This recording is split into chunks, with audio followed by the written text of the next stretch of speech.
会愿意花$200在这里住一晚上吗？下面就来听一下我以前在海上开 Airbnb 的故事吧。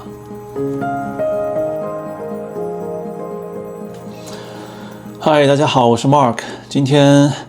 想跟大家分享一个有趣的故事，就是2年前我在海上开 Airbnb 的故事。2年前我不是买了一艘帆船吗？所以2022年的7月份，我就一直学习怎么使用我那个帆船，同时我也带我的家人在船上过夜了几次，当时体验特别好，所以后来我就萌生了一个想法，就是把这个船当 Airbnb 一样租出去。其实我这个人还是蛮有 entrepreneur 精神的，所以呢，说做就做，我就注册了一个这个 Airbnb 的账号，然后把船这些照片传上去，当时取的这个名字呢叫 See Sunset and Sunrise from a Sailboat on the Sea， 就是在海上看日出和日落。然后挂出去以后，我那些照片我也会放一些很有趣的这些照片，例如我会放带有海盗旗的这个照片，我会放我这个电视上面正在放这个加勒比海盗的这个电影。你在船上，你也可以钓鱼，你可以烧烤，还可以就是游泳。总之就是有这么一个度假屋的这种感觉。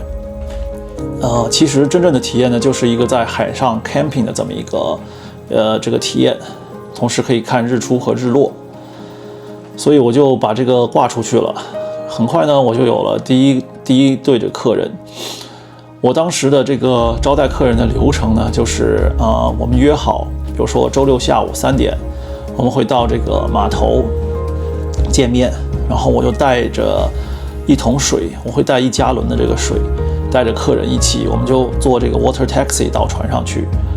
到了船上去呢，以后又带他们在这个甲板上走一圈。我每次都会跟他们讲 ，Remember, one hand for you, one hand for the boat， 就是有一只手一直要抓着船上某一个东西，就是为了安全。甲板上走完以后呢，我带他们到这个船舱里面，教他们使用这个电路板。最主要的就是用这个 VHF， 教他们怎么样用 VHF 叫这个 water taxi， 这样因为第二天早上他们离开的时候会需要使用这个 VHF。同时我也会帮他们把手机连上这个 Bluetooth 的这个音响，然后把音乐一放。然后比如说还有其他的怎么用这个水啊，开灯啊，还有就是这个开窗户，这个天窗什么的。当然还有怎么样使用我的那个 head 那个马桶，船上的马桶我还写了一个说明书贴在上面。介绍完以后呢，我就坐 water taxi 离开了。然后客人在那里住一晚上的，第二天呢早上他们就会叫 water taxi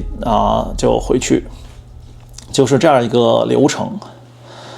然后总共我这个 Airbnb 的生意呢，总共卖出去了7个晚上。7个晚上，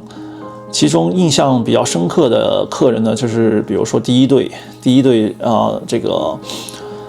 来租船的这个客人，他们是一对年轻的 couple， 他们从纽约市过来，平时可能上班族很忙，然后周末想找一个这种 escape， 所以就订了我的这个船。他们非常开心，我也挺开心的，因为第一次做这个 Airbnb 的 host。他们那天住完以后，第二天他们这个走以后呢，还把他们没有喝完的这个啤酒留在我的船上了，所以是蛮开心的一次这个经历。之后还有印象比较深刻的就是有一次是一家3口，一个太太带着一个小孩，还有一个年纪比较老的一个老太太，他们一家3口，然后一家3代来船上。那个老太太呢，其实行动已经很不方便了，脚可能走路也很慢，每次上下船还需要这种扶着，这也是我印象比较深刻的一个客人。然后我呢，其实还蛮 enjoy 这个当 Airbnb hosting 的这个过程。为什么呢？因为当时是22年，疫情刚过完没多久，因为疫情在家都憋着嘛，大家也不会人和人打这个面对面交流的情况也很少，所以当时有机会就是大家会面对面的交流啊，聊一聊啊，所以就感觉还挺好的。二是就是愿意花钱来船上的人呢，都是对帆船很感兴趣的人，他们对我态度也非常好，毕竟我也是个船长嘛。然后呢，他们就会问我各种各样航海相关的问题，有的人还问我，你以后会开船去环游世界吗？然后我就会跟他们解释说，我这个船只是因为尺寸还有这个它下面那个 keel 的这个造型，所以它不是一个 blue water 的这种船，只适合在近岸这个 cruising。然后解释这些问题，同时我也觉得挺好笑的。我想说，2个月前我其实也什么都不懂，我这个船也是上个月才买的。Anyway， 就是大家对这个我的船的这个体验都很好，都是我的这个 Airbnb 全是5星好评。除了第一对客人留这个啤酒以外，后面有客人会把那个他有一个客人带了这个晕船药，他也留在上面了，因为这个也其实不太需要。那个晕船药我现在还在我那船上。除此之外，还有一个很有趣的，就是你这个 Airbnb 这个系统其实很有趣，就是从这个 hosting 这个角度来讲，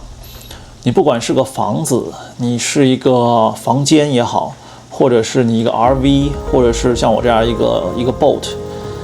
你的商品呢，就是你的这个东西的商品，就是每一个晚上都是一个商品，然后它会放在这个 Airbnb 它那个网站，像一个 calendar 一样让人来 book， 然后这个价格呢是浮动的，如果是旺季，比如说周末，这个很快就会被人订到。然后，但是如果是平时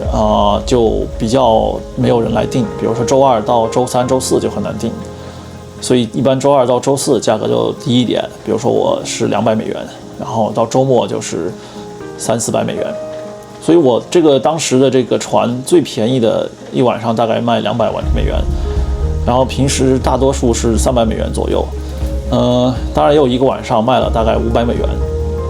就是。最后呢，我总共的收入大概有快$1600，而且有趣的是，这个14天，